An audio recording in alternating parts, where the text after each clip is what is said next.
Hai semuanya, welcome back to my YouTube channel. Assalamualaikum warahmatullahi wabarakatuh.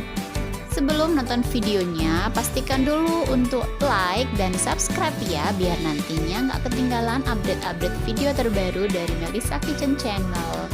Di video kali ini, aku mau sharing tentang paket nasi kuning komplit plus lauknya, beserta resep-resepnya tentunya ya. Yuk tonton videonya sampai selesai. Yang pertama kita mau mulai buat telur dadar. Siapa sih yang nggak bisa bikin telur dadar? Pasti semuanya bisa lah ya. Nah ini dia bahan-bahannya. Yang pastinya ada telur, aku pakai 6 butir.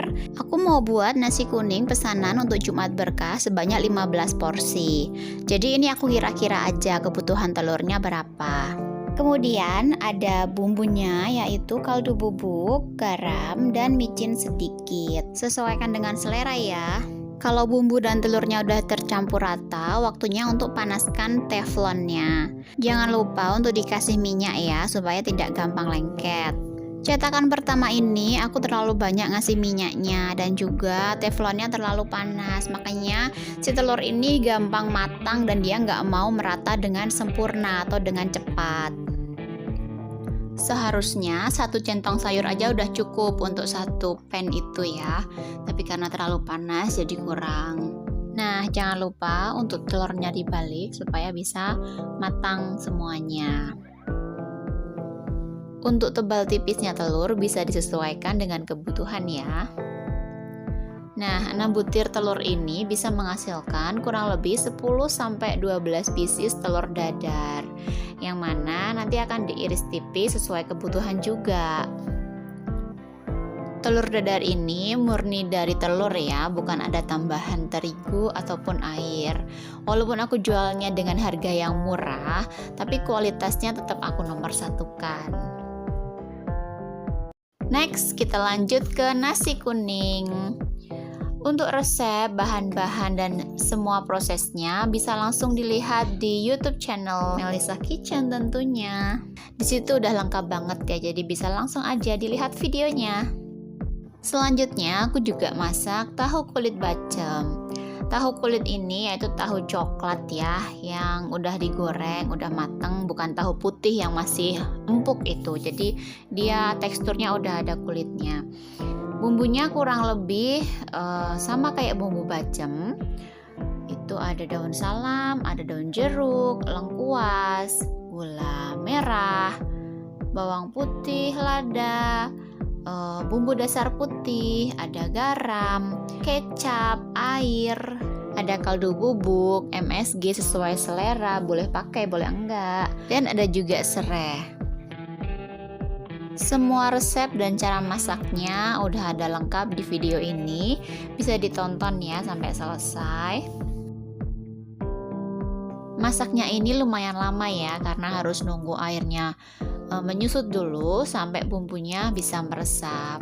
Jangan lupa diaduk juga ya tahunya, supaya air bumbunya itu rata ke semua tahu. Jadi nggak cuma di bagian bawah aja yang meresap bumbunya banyak, tapi di atasnya kurang berbumbu.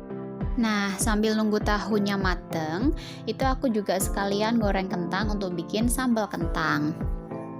Yuk lanjut ke resep sambal kentang baladonya. Di sini aku pakai kentang kurang lebih 2 kg.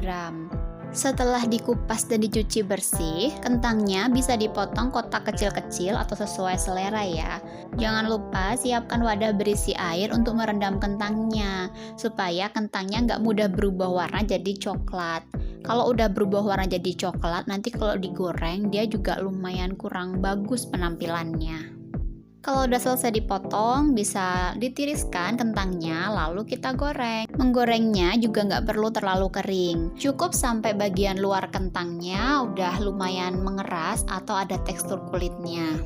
Tujuannya kenapa si kentang ini digoreng? Supaya waktu dia dibumbuin nanti atau dibumbuin balado, dia nggak gampang benyek atau dia nggak gampang hancur dan menyatu jadi satu gitu. Kalau udah nyatu gitu, tampilannya jadi kurang menarik. Nah ini dia tadi bumbunya ya. Untuk resep lengkapnya bisa dilihat di deskripsi video ini. Ini aku pakainya bumbu halus yang udah di freezer. Jadi aku ada stok beberapa bumbu halus, itu nanti tinggal dipakai aja. Dengan adanya stok bumbu halus ini bisa buat kita kalau masak itu jadi gampang, cepet, terus cucian juga nggak numpuk banyak karena tinggal satset aja. Nah, kalau semua bumbu udah dimasak sampai mendidih, itu bisa kita langsung masukin si kentangnya tadi. Setelah itu bisa diaduk rata dan diamkan beberapa saat. Kalau masak kentang ini jangan sering diaduk ya, supaya kentangnya nggak gampang hancur walaupun dia udah digoreng. Jadi jangan lupa untuk diawasin juga. Kalau lagi masak ini, ditinggal nggak apa-apa tapi sesekali dilihat untuk memastikan kalau wajannya nggak ada yang gosong di bagian pinggirannya. Jangan lupa koreksi rasa juga, udah pas atau belum. Resep selanjutnya yaitu lumpia sayur. Semua resep dan langkahnya ada di video yang udah aku upload ya. Yuk jangan lupa untuk di subscribe dulu biar tambah semangat bikin videonya. Yang terakhir adalah packing. Setelah semua masakannya udah siap, udah selesai dimasak, waktunya untuk packing. Ini part yang paling aku suka banget karena seru aja gitu kalau packing makanan. Untuk nasinya, ini aku kasih alas selada ya. Selain mempercantik, dia juga bisa jadi alas kalau nasinya masih lumayan panas. Jadi dia nggak langsung kena kemasannya, karena takutnya meleleh ya kalau nasinya masih terlalu panas.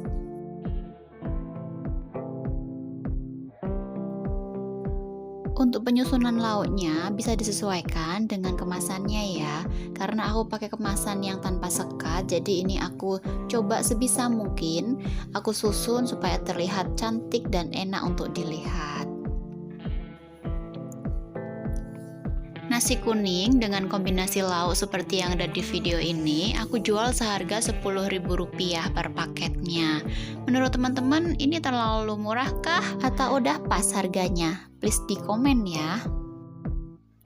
Kalau semuanya udah selesai ditata, kemasannya bisa langsung ditutup dan di strapless ya supaya kuat dan tidak mudah bergeser atau terbuka saat pengiriman. Ini semuanya aku kerjain sendiri ya, tanpa bantuan asisten. Jadi perlu pinter-pinter bagi waktu ya, mulai dari proses belanjanya, masaknya, sampai pengirimannya. Terima kasih buat yang udah nonton video ini. Semoga semua video dari channelku ini bisa bermanfaat dan jangan lupa untuk supportnya, like, comment, and subscribe.